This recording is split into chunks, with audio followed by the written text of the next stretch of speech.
When I was 18, 19, 20, some old players speak with me, but I put that as Cristiano, you have to improve. They know more than you, they are more experienced than you. But the other people, they don't accept that. Sometimes when you be a little bit harder, they do the opposite. You have to find the right balance to speak with them.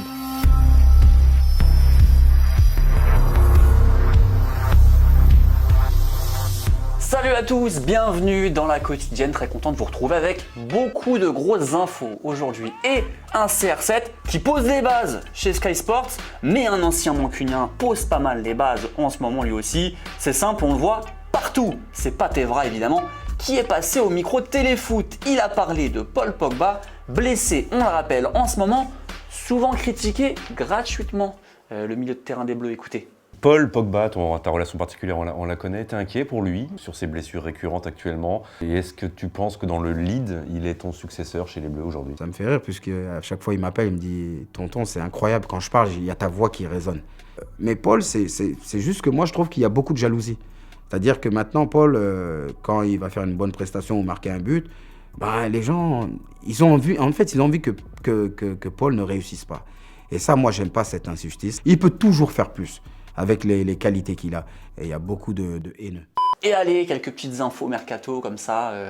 En vrac, c'est parti avec le milieu, le Titi parisien de 20 ans, Bandjougou Fadiga, qui signe à l'Olympiakos jusqu'en juin 2026. C'est également officiel pour David Neres, le jeune talent de l'Ajax, signe au Shakhtar. Le Brésilien commençait à être un petit peu poussé sur le banc par son compatriote Anthony.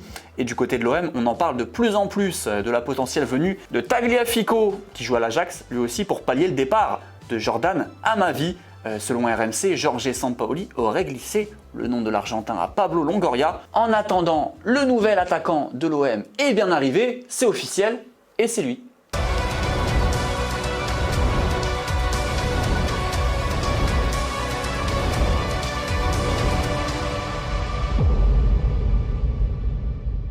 Allez l'OM. Et on a enfin notre petit carton de la CAN. C'était dur, mais on l'a eu. 4 buts à 1 pour les Camerounais. C'était face à l'Éthiopie, doublé de Toko Ekambi et de Vincent Aboubakar. Mais on est vite rattrapé par le fameux 1-0 entre le Cap-Vert et le Burkina Faso. Victoire des Burkinabés. Donc c'était le 10e 1-0 de la CAN, déjà en 4-5 journées. Mais à 14h, il y avait un match aussi. Le Sénégal affrontait la Guinée. Et les difficultés du Sénégal se confirment. Score final 0-0. Les deux équipes sont donc ex-aequo en tête de ce groupe B. Mais ça va être notre question du jour. Quel est selon vous le grand favori de cette CAN? Après quelques matchs, vous êtes peut-être fait une idée. Est-ce que c'est les Sénégalais? Est-ce que c'est les Algériens tenants du titre? Ou les Ivoiriens peut-être, vous nous dites tout. En tout cas, les Ivoiriens, ils ont vu Didier Drogba arriver dans leur vestiaire après leur victoire. Et ça donne. Je n'ai rien à vous apprendre. Rien du tout. Par contre, vous portez un maillot là. Moi, je vous souhaite que le 6 février, il y ait une 3e étoile. Battez-vous, que Dieu vous garde. Bon match, bonne compétition les gars. Allez, une histoire qui se termine bien et pourtant qui avait mal commencé. Match au Qatar qui opposait Al Rayyan à Al Wakra. Ousmane Koulibaly, défenseur d'Al Wakra, s'effondre en plein match, victime d'un malaise cardiaque. Sa chute va terroriser tout le stade, heureusement. Les joueurs et le staff médical ont été très réactifs pour le secourir, notamment James Rodriguez qui a été remercié par Ousmane Koulibaly sur son Insta.